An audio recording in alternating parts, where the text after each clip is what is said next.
नमस्कार, आप देख रहे हैं आप लोग प्रदेश राजस्थान और मैं हूं आपके साथ विष्णु उपाध्याय। चुनावी कैंपेनिंग में साथ रहने वाले, कंधे से कंधा मिलाकर चलने वाले, मंच संचलन करने वाले हरजीत सिंह निमात से संबंध रखते हैं। क्या कहना चाहते हैं जीत पर, क्योंकि इस बार समीकरण ऐसा बना था, लोगों ने भी सोचा कि इस बार विधायक क्या सीट निकाल पाएंगे और कई तरह के कयास लगाए जा रहे थे। भाजपा से ही बागी होकर भी योगी लक्ष्मणनाथ महाराज चुनाव मैदान में थे। फिर भी अविनाश गहलोत ने जीत दर्ज की है। मार्जिन कम रहा हो लेकिन जीत दर्ज की है। क्या कहना चाहते हैं साहब? पहले तो जनता जनार्दन का जो आशीर्वाद वो अविनाश जी के साथ था। पूरे क्षेत्र में प्रचार के अंदर निकले थे। लोगों ने इस माहौल खराब करने की बहुत कोशिश की। अफसोसजनक इस चुनाव के लिए मैं कहना चाहूंगा कि जो स्प्रिट मारवाड़ की रही, जो जेतरण की अब तक रही, उसको तोड़कर जो माहौल खराब करने की कोशिश लोगों ने की, उसकी हमें तकलीफ है। बाकी जनता ने आशीर्वाद अविनाश जी को दिया। भारतीय जनता पार्टी और मोदी जी के साथ है जनता, और ये फिर एक बार प्रूफ हुआ कि मोदी है तो मुमकिन है, और भारतीय जनता पार्टी का आज भी जेतरण में कोई तोड़ नहीं है जी। क्या मुख्य मुद्दे रहेंगे?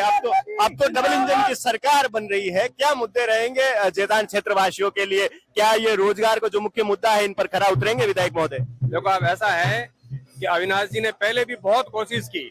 ये लोगों ने एक प्रोपेगेंडा एक तैयार किया, अफवाह फैलाई और माहौल ऐसा किया।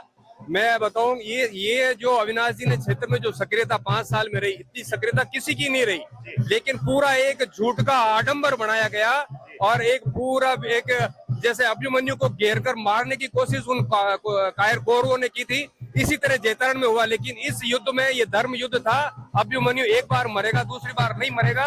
पर्सन साथ थी जनता, इसलिए अभिमन्यु जिंदा है और हम जीते हैं। और जो जहां तक मैं बता रहा हूँ, विकास के काम कई क्षेत्र ऐसे जहाँ गांव में कई लोग खड़े हुए, साहब काम नहीं हुआ, वहां पे एमएलए साहब ने 70-80 लाख के काम गिनाए थे। वो कागजों के साथ काम गिनाए थे, लेकिन ये भ्रम फैलाने की कोशिश की। अविनाश जी मजबूत आदमी है, समझदार आदमी है, और जनता के लिए, युवाओं के लिए, वो किसानों के लिए, गरीब तबके के लिए ये आदमी दिन रात मेहनत करेगा। मैं यह दावे के साथ आपको कहता हूँ। अनुभव की कमी थी, 5 वर्ष में अनुभव हुआ, कई सारी चीजें देखने को मिली, कई घाटियां ऐसी थी, उतार चढ़ाव था। सुरेंद्र गोयल सामने आए, एक बार तो भाजपा को भी लगा कद्दावर नेता कांग्रेस से टिकट लाए हैं, उन पर कुछ कहना चाहेंगे सुरेंद्र गोयल? मैं देखो साहब, ऐसा है, गोयल साहब हमारे लिए सम्माननीय है, मैं उनके लिए कोई कमेंट मैं नहीं करना चाहूंगा। मैं तो एक बात आपको बताता हूँ कि अविनाश जी के जो कार्यकाल था उसमें 2 साल से ज्यादा तो कोविड में गया, ये पूरी दुनिया को पता है, और इतना मुश्किल हालात थे। लेकिन ये बंदा उस टाइम भी घर नहीं बैठे, इन्होंने मेहनत की।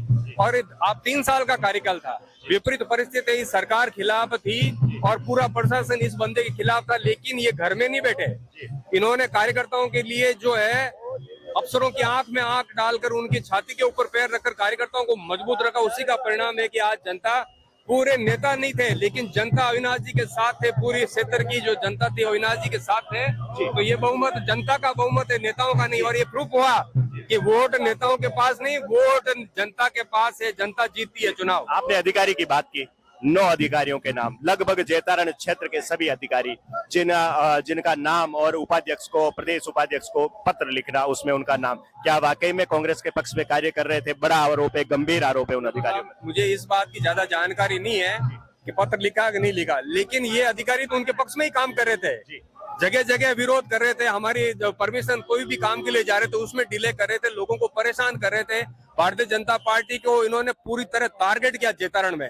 प्रशासन, कांग्रेस और ये निर्दलीय सब मिलकर एक ही टारगेट था कि बीजेपी को हराना, अविनाश गहलोत को हराना। लेकिन जनता जीत उसी की होती है, जनता जिसके साथ होती है। बिल्कुल। हरजीत सिंह उदावत थे हमारे बीच में, इन्होंने अपनी बात रखी और बड़ी ही शालीनता से इन्होंने बात की। कैमरामैन कृष्णा वैष्णव के साथ विष्णु उपाध्याय, आप लोग प्रदेश राजस्थान।